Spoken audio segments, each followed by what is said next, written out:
Хүчний асуудал дээр хүн нам 1 тэрбум долларын 1 тэрбум еврогийн санхүүжилт тосгож энэ сэргээгт эрчим хүчид зарцуулагдаж байгаа гэж яг бодтойгоор ажлууд хийж эхлэх юм бэ? Хэдэн мегаватт одоо эрчим хүч орох юм бэ гэж. Тэгэхээр найдлаа сайд бол энэ үйл бас гал алдаж магадгүй хүндхэн нөхцөлтэй байгаа гэж хэлсэн маа шүү дээ. Та энэ хоёр санхүүжилт хаашаа орж байгаа юм бэ? Үнэхээр боссон юм уу гэдэгт нэг тайлбар өгч.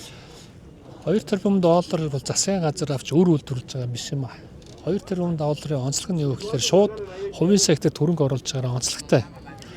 Тэгээд энэ ажил маань аль хэдийн эхлээд явж байгаа. Хэрвээ та бүхэн санаж байгаа бол ердөөний 3 сарын өмнө бид нар 5 байрлал дээр сэргээгт эрчим хүчний нээлттэй дуудлага худалдаа шалгаруулсан шүү дээ. Тэгээ энэ дээр бол хуучин компаниуд оролцогчид байдаггүй байсан. Яагаад вэ гэвэл нэгдүгээрт нөгөө тариф нь бага, хоёрдугаар санхүүжилт байдаггүй байсан. Гэхдээ одоо энэ 5 байрлал дээр 130 орчим дотоодын болон гадаадын оролцогч нар орж ирсэн. Нээлттэйгээр дуудлага худалдаанд оролцсон. Үр дүнд нь болохоор тариф буцаад нөгөө 8 центээс чинь 485 болоо буурсан шүү дээ. Яагаад энэ бий болж байна гэхээр цаатлан санхүүжилт байгаа байхгүй.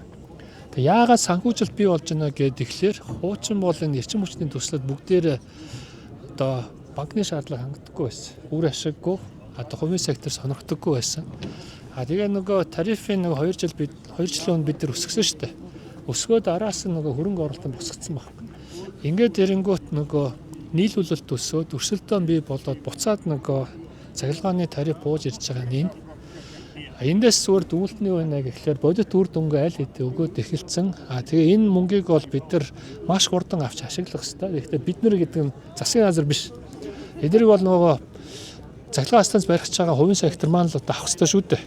Энийг хурдан авахт нь бол бид нар ингээд техникийн тусалцаа үзүүлээд засгаас явж байна. Цаашаа дуслал бол бид нар дахиад энэ чинь зөвхөн ихтэл 5-аас 10 тэрбум долларын юм дахиад санхүүжилтийг босгох яриа хэлцлээр бид нар хийцэн байна. За тэгээд дахиад нэг зүйлийг хийлээ. Бид нар өнөөдөр маш чухал үйл явдал болсон. Тэр бол бид нар парламентод нөгөө дата төв байгуулах өгөгдлийн хууль улсын хурлд өргөн барьсан. Маргааш үдээс хойш бид нар одоо энд арга хэмжээ зохион байгуулна. Тэгээ маш сайн мэдээ гарна. Тэр нь юу вэ гэхээр бодиттой оюу толгоогоос том хэмжээний бодиттой одоо бусад улсын гадны хөрөнгө оруулалт дата төв дээр орж ирэх энэ асуудал маргааш ингээд хилцэгдэн. За мөн тодорхой хилцлүүд бол хийгдэн зурагдана. Тэгээ үр дүнд нь бид нар зөвхөн нөгөө уул уурхаагаас хамааралтай эдийн засаг биш. Эрчим хүч, ногоо эрчим хүч. За тэгээ цаашаа дата төв тийм ээ. Энэ бүх ингээд дэлхийн хандлага болоод байгаа. Энэ хөрөнгө оруулалтуудыг Монголдо татаж авчрах энэ ажил маань ингээд гарнаас гарцсан. Хуулийнхын асуудлыг өнөөдөр шийдлээ. Эрчим хүчнийх нь одоо реформа бид нар ингээд маш сайн эхлүүлээд хөрөнгө оруулалтууд ороод ирж байна. Тэгээ хямдхан эрчим хүч. За тэгээд нөгөө хуулиараа бид нар өгөгдлийг ингээд хамгаалдаг болчихл юм бол нөгөө хөрөнгө оруулалтууд маш их байдаг байхгүй. Тэгээ энэ арга хэмжээг тохиолдуулаад энэ КОП-ийн үеэр зөвхөн одоо олон улсын санхүүгийн байгууллагуудаас гадна томоохон хэмжээний хөрөнгө оруулагч нар ирээд тэгээ зарлагдж байгаа.